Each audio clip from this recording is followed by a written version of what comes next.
topic, and my today's topic is I.R. Richards figurative language, and my exact topic is value of figurative language and I.R. Richards figurative language. Now, first of all, before starting my slides, for viewing my slides, I would like to say that which topic I have discussed, which points I would like to give some review of it. First of all, to define figurative language or value of figurative language, we have to understand the concept of language. So first of all, I will deal with it. First of all, I have taken what is language. So language is the most important aspect in everyone's life, in most of the all of beings, and then it is used to express inner thoughts, ideas, and feelings and thought. And in short, it is used to communicate in non-verbally or verbally. So language is used to communicate.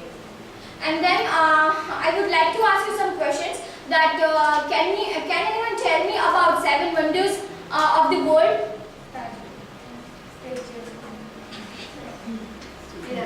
Okay. According to you, it's like that. Even for me, it's also like that. But that is true also. But I have taken some another things as wonders, like to smile, to see, to listen, then feel, touch, speech, and see, smile. All that 7 things. In short, to smile, to see, feel, touch, speech, and listen. So I'm not digressing from my topic. Just remember about these things that I have described 7 wonders like this. Okay, and so it deals verbally or non-verbally, and it is communicating. Okay, now let's move ahead. I have discussed another point. It is language according to Richards. He puts emphasis on words, and he says that language is words will describe language. In short, it is emphasizing on words, and then he also says that it is used for communication, as I told you before. And then moving forward, I have described some points of figurative language, and so I would like to say that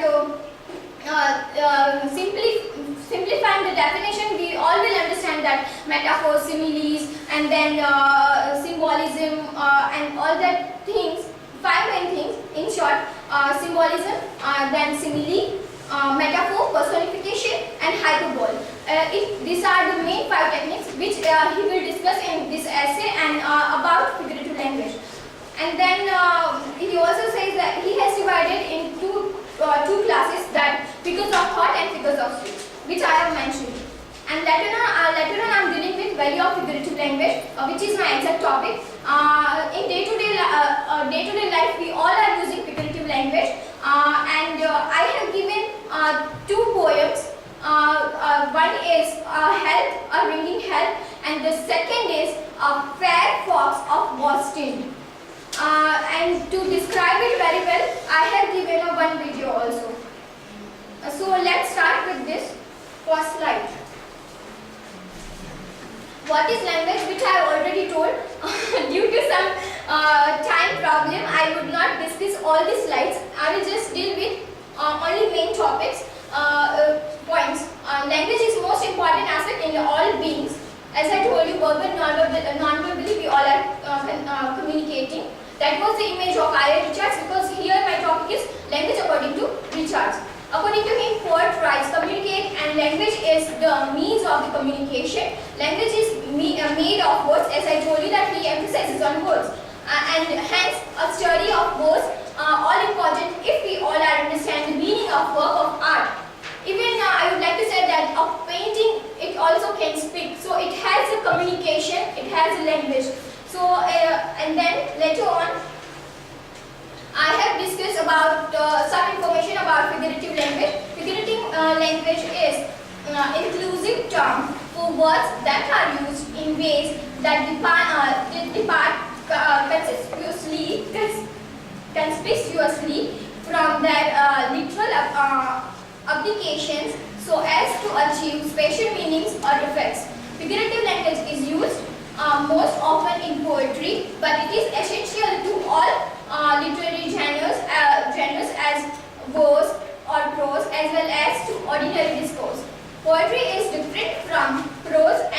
needs a different attitude for right understanding. And I have discussed already two classes of it, thought and speech.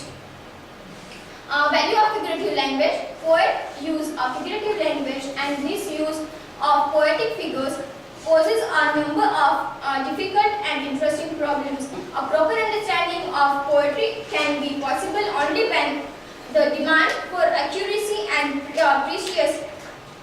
precision is combined with recognition of the liberties which are proper and value of figurative language. Let's see some concrete examples of this. From as I told you before that I'm going to deal with two poetries for detailed information. A health ringing health and a fair fox of Boston. My voice is not too good to recite it. So you have to visualize the images of this. And then now I hope you have seen the images. Now I'm moving ahead. And let me play a video to emphasize on figurative language, a value of figurative language by the use of the poem The Fair Fox of the Boston. A fair fox of the Boston.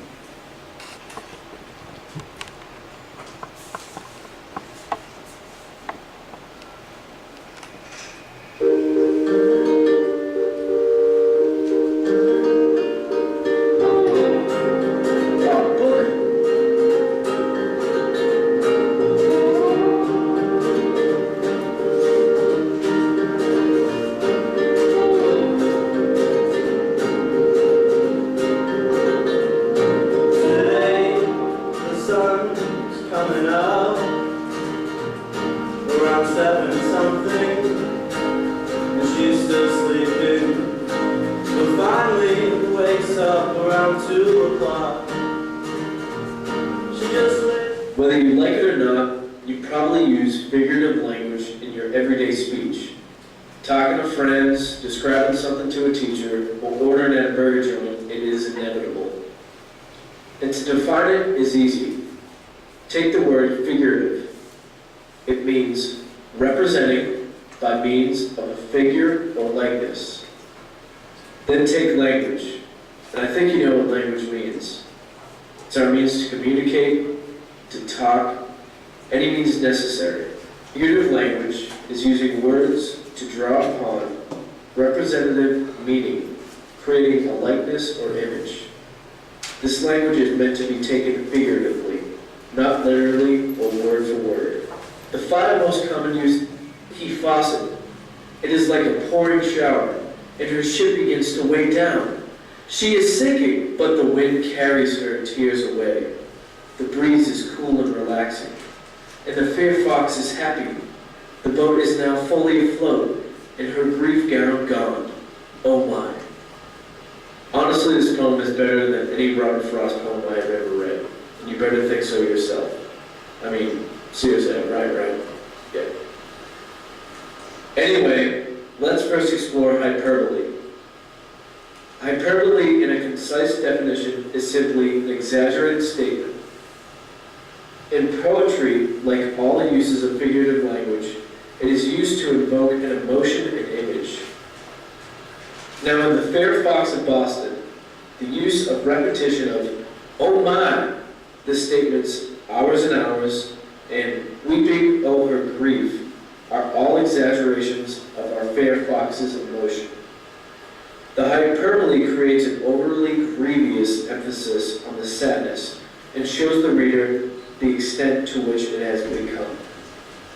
In effect, the hyperbole of Fair Fox relates the reader to the emotion, whether or not you can emphasize with our poor fair fox. So the next time you exaggerate upon something, don't be surprised if someone asks, is that a hyperbole? Next up is personification. This means giving an inanimate object or abstract idea human traits and qualities. But in the poem at hand, or actually on your screen, the personification is the wind carries her tears, because it assumes that the wind is taking a human action. And that's that, literally, but figurative in the language sense. Okay, metaphor. This is some fancy Greek word that means directly comparing seemingly unrelated subjects with or without using the words like or as or than. In the Fair Fox of Boston, the metaphor is, it is a leaky faucet. Taking the seemingly unrelated grief and leaky faucet and relating them. They are figuratively related in the sense that her grief acts as a leaking faucet, creating an image in the reader's mind. Literally, grief cannot be a faucet, but with metaphor, they can be considered alike. This is easy stuff, right? Alright, we only have 2 more devices to act upon. Simile. Just like metaphor, except it uses the words like, or as, or than to explicitly relate 2 subjects. Here, it is like a pouring shower is the simile, relating grief to a pouring shower, creating a figurative image. And last but not least, symbolism.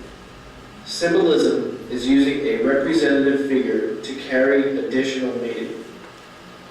In the poem, the symbol used is the boat.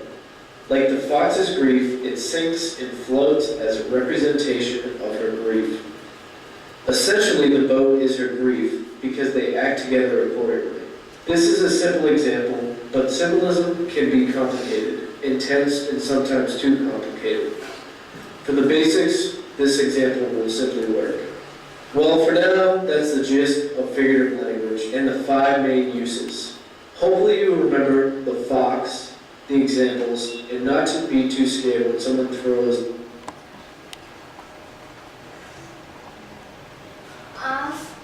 I hope you have understood it very carefully and properly.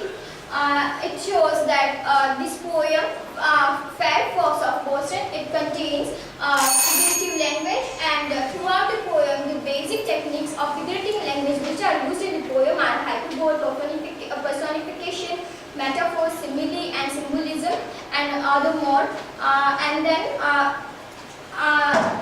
even I would like to add something in it that in day-to-day life we are using it, figurative language, in the song that ये चांद सा रोशन चेहरा आँखों का रंग सुनहरा. So in Hindi we are also using it. In English, my love is like a red red rose. In Gujarati or in Sanskrit, દમયંતીનું મુખ ચંદ્ર જેવું લાગે છે. So these were some examples from this figurative languages. Even in movies, songs, and plus in cartoons also, we can find personification. Right now the series is going on.